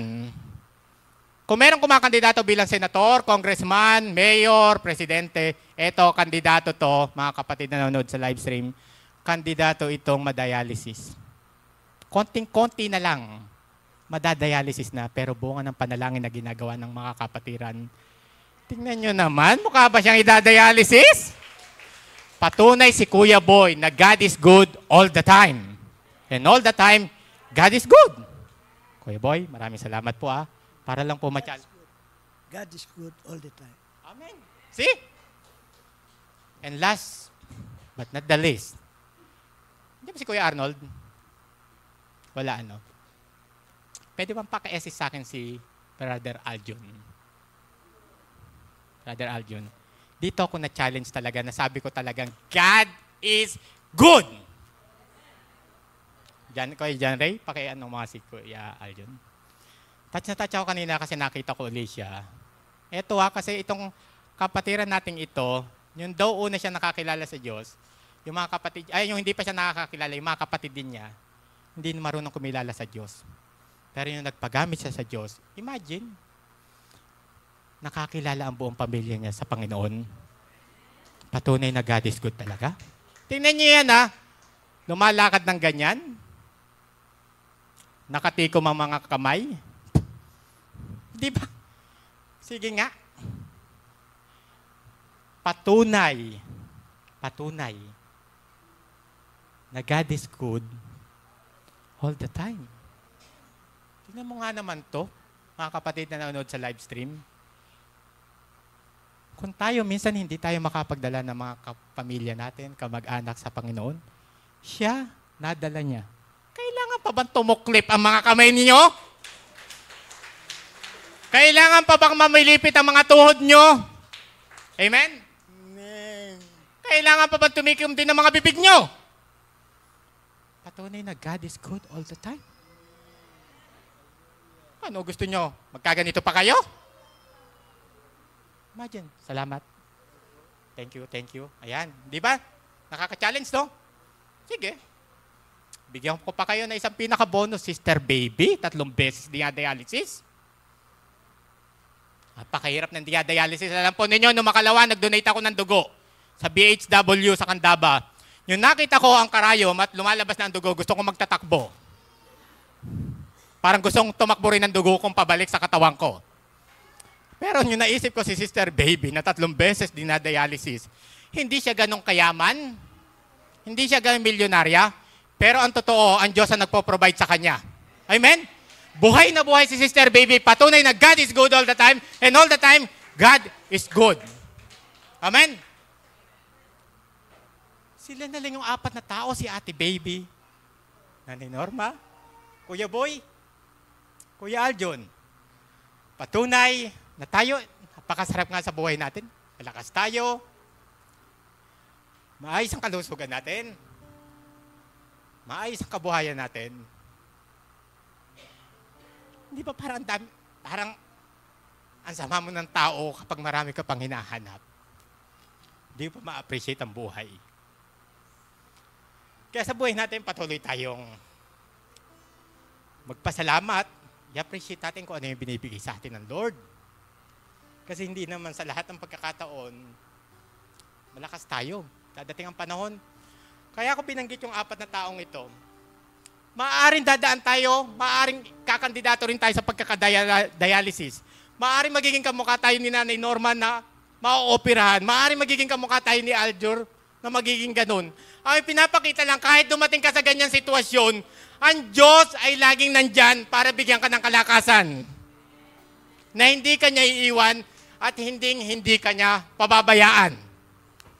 Yan yung napakaganda. Imagine, yung mga trials nila, yung mga pagsubok nila, it became testimony ng kanilang mga buhay. Nabaliwala ba yung ginawa sa kanila ng Diyos? Nabaliwala ba yung pandaraya sa kanila ng kaaway? Hindi. Nagsilbi silang katatagan ng ating buhay pananampalataya. Pinapalakas nila tayo. Kaya nilagay sila sa iglesyang ito para mas patuloy tayong lumakas at tumatag sa ating buhay pananampalataya. Tayo pong lahat ay tumayo. Tuloy tayong dadalangin sa ating Diyos. Awitin po natin napakabuti. Alam po ninyo, i-challenge ko po kayong umagang ito. I-challenge ko po kayo. Habang kinakanta natin yung awitin na to, alalahanin niyo yung mga araw kung gaano kabuti ang Diyos sa buhay niyo. Titiyakin kong kikilos ang Santong Espiritu sa buhay ninyo, sa puso ninyo. Alalahanin niyo kung paano niya iniligtas ang buhay mo. Kung paano niya tinugon ang mga pangangailangan mo. Alalahanin mo kung bakit may sakit ka pero hanggang ngayon buhay ka. Alalahanin mo yung iniwan ka ng mahal mo sa buhay ng partner mo, malakas ka pa rin ngayon. Alalahanin mo na sa pinakamadilim na parte ng buhay mo, nandun sa dulo na yun yung liwanag na ibinibigay sa iyo ng Diyos sa buhay mo. Awitan po natin ang Diyos po sa umaga pong ito. At sabi ko nga po sa inyo, habang inaawit niyo po ang awitin ito ng inyong mga bibig, alalahanin niyo yung kabutihan ng Diyos sa buhay ninyo. Awitin po natin yung napakabuti mo, O Diyos. Yes, hallelujah, O Jesus.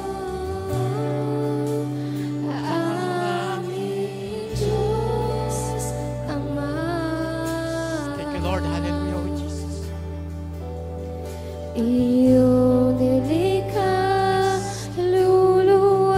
Amen. Thank you, Lord. Napakabuti mo.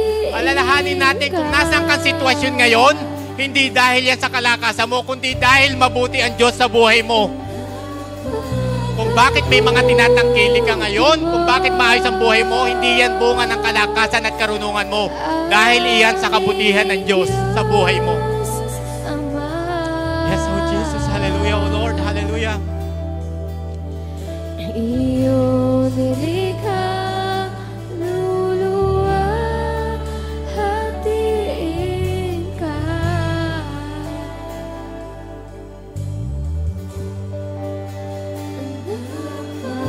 Napakabuti mo, hindi ka nagbabago.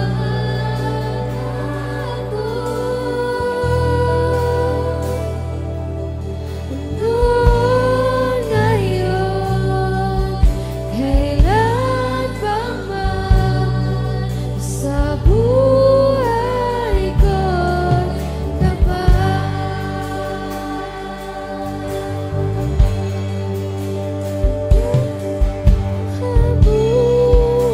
mo. Thank you, Lord. Hallelujah. Napakabuti mo, God, sa aming pong buhay. Aming Diyos Ama,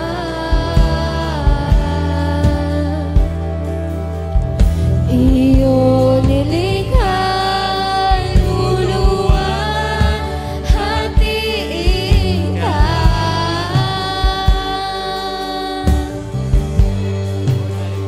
Napakabuti mo, hindi ka nagbabago.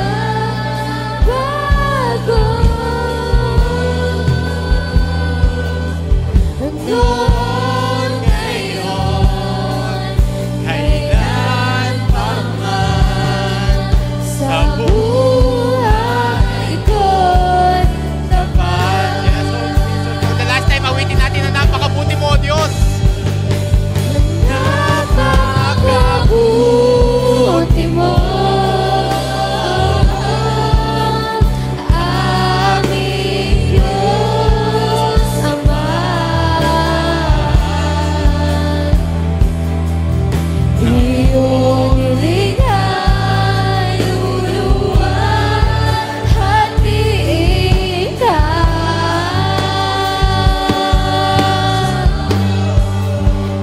Napakabuti mo,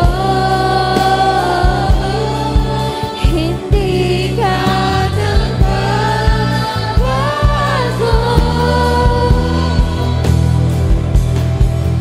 Noon, ngayon, kailan pa man sa buhay ko'y tapat.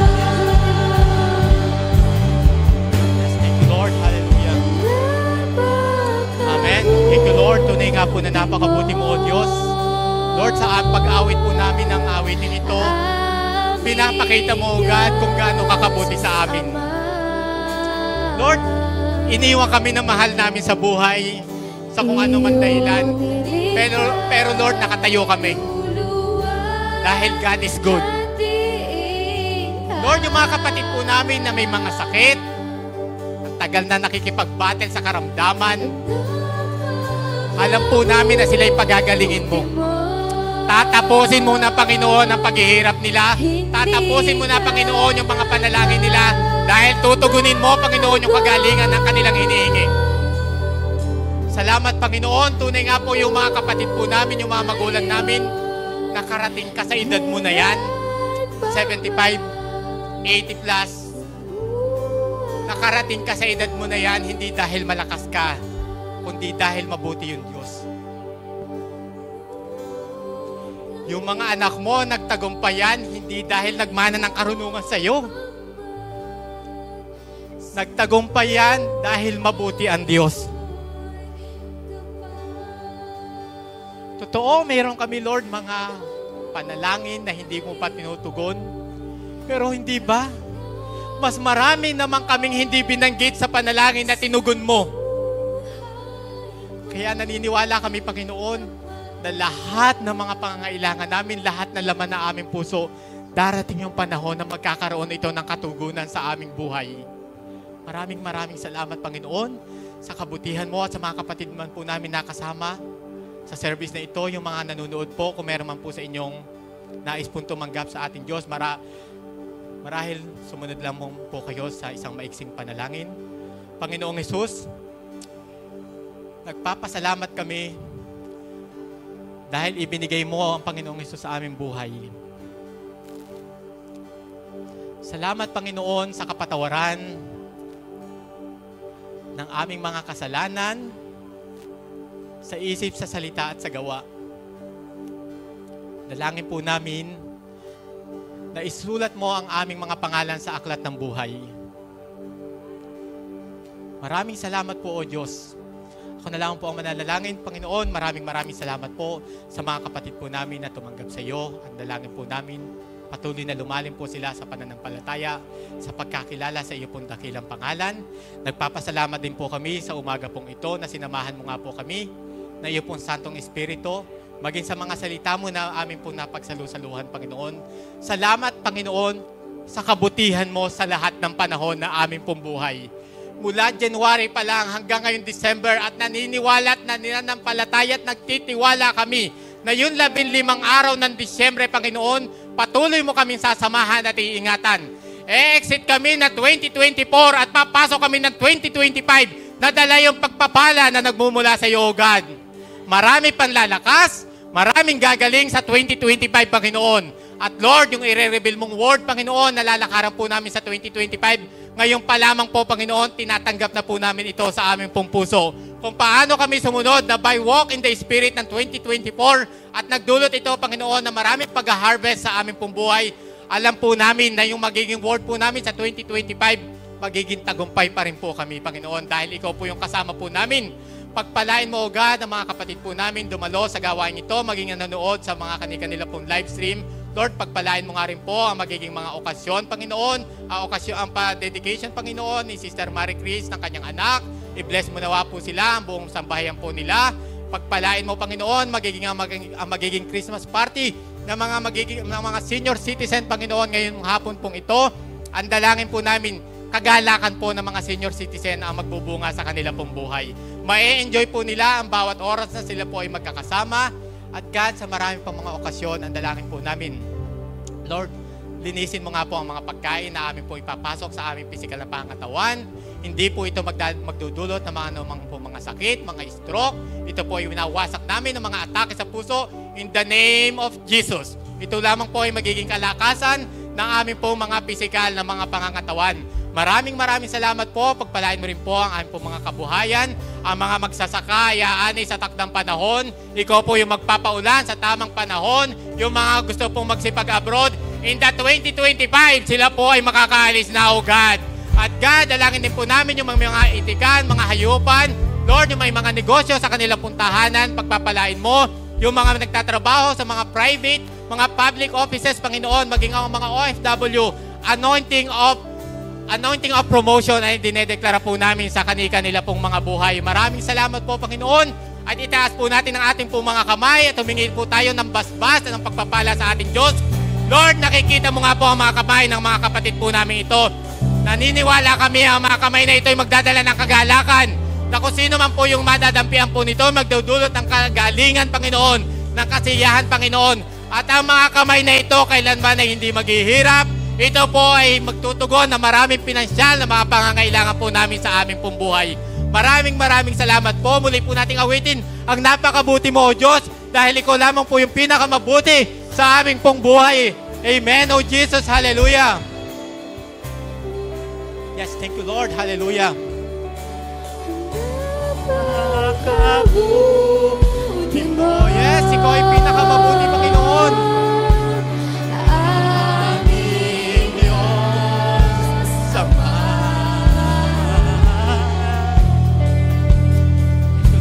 Iyong bigay, luluan at iingat.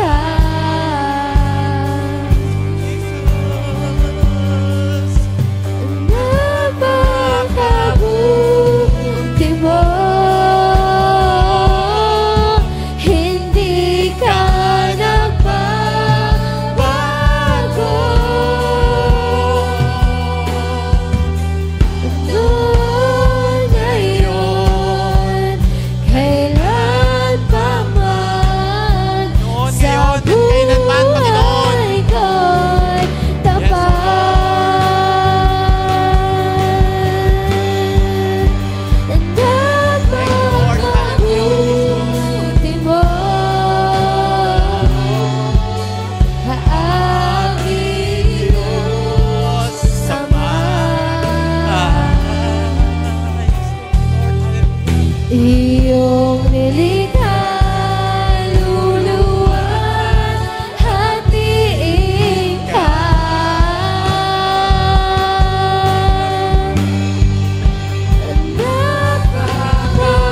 At maraming salamat, Panginoon.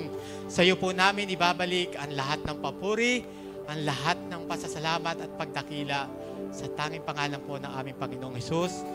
Amen and amen. Merry Christmas po sa inyo pong lahat.